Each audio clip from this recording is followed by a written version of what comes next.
How's everybody doing tonight? Tonight's devotion is Little Things Turn into Big Things. Tonight we're in 1 Corinthians chapter 5, verse 1 through 7. It is actually reported that there is sexual immorality among you, and of a kind that does not occur even among pagans. A man has his father's wife, and you are proud. Shouldn't you rather have been filled with grief and have put out of your fellowship the man who did this?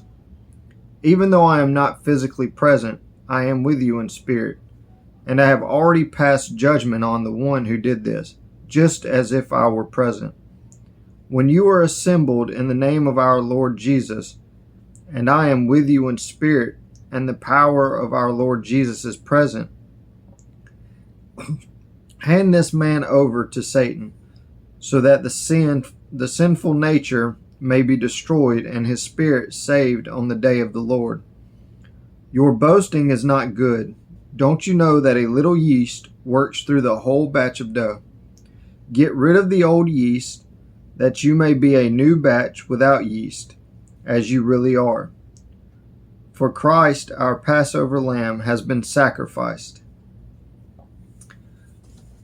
This one I had to dissect a little bit. I couldn't really figure out where their analogies and stuff was going. But in part of the devotion, like the author does kind of a breakdown of stuff. And one example he gave, which kind of makes things sound more senseful, is little attitudes, but if you practice them often enough, they become fixed attitudes. Little indulgences, but if you give place to them long enough, they desensitize you to sin. When things don't bother you, that's a problem. A lot of times it may start with one sip or one try or one look. And that's why I was using like the yeast as an example. Yeast too is a small thing, but it works its way through a whole batch of bread dough. Get rid of this yeast. So even the small things on this journey you have to be careful of and get rid of. Just like last night, talking about the things that you just had to distance yourself from. You've got to just separate that, because just the little bit of slip up starts everything back over again. So you have to be aware of every little thing that could trigger you. A little bit of peer pressure that will just turn everything back around and you start all back over again. So watch out for the little things as much as the big things. A lot of things have red flags. Some things don't. So just be aware of even the little things that would end up corrupting you and pulling you back into that sin or that lifestyle that you are trying to get out of. And just keep your eyes on God and His Word. And if you're putting all your focus into that and not the parties or not the groups of people or not the internet or whatever you may be dealing with, it'll be a lot easier, because you'll have this always holding you accountable. And that's a big thing. Find somebody that can hold you accountable, that isn't afraid to tell you the truth, isn't afraid to call you out if they see you slipping up. If they see you making decisions or hanging out with people that you shouldn't. You need that kind of accountability. You're not going to like it sometimes, though. And I'm sure you're probably not going to be very nice to them. But